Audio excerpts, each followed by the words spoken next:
Welcome to this video, 100 tips and tricks in ABAP Tip 6. So especially if you start the ABAP debugger, if you debug your ABAP coding or any ABAP coding, then there's always the case that you just would like to explore a tiny logic of the ABAP coding.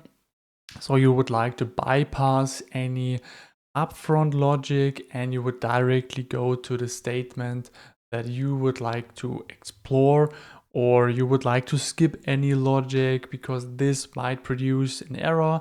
So to find any root cause or to narrow it down. And there within the ABAP debugger, if you have the authorizations, and this is a critical authorization, so not every ABAP developer is getting this, because obviously you can also bypass authority checks and bypass any logic that should be executed.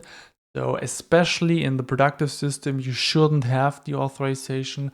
And please, as a disclaimer, be aware, especially if you're working in the quality or also in the development system, that you can create some errors, and that could be a huge risk also. So please always do this if you really are 100% sure what you're doing, and this is important.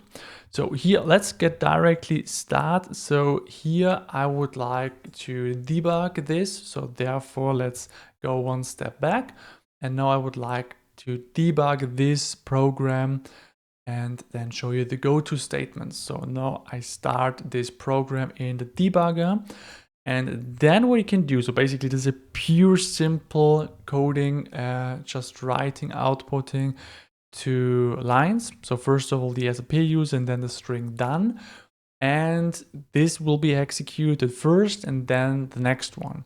And if I would like to skip the line 8, what I can do is I can right click once, set the focus in line 10, and then I can select go to statement. And once I've done this, then you can see that this has been skipped. So my username won't be outputted and just done.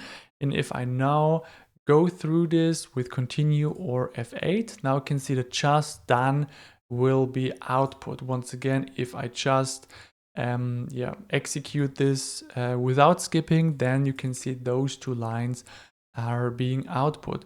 So once again, please be careful about this, but especially in debugging, this can be really, really useful. So if you have any questions left, please put them in the comment section. Please like this video, and please do not forget to subscribe to not miss great upcoming videos. 94 great upcoming videos about tips and tricks in ABAP are still left. So see you in the next video.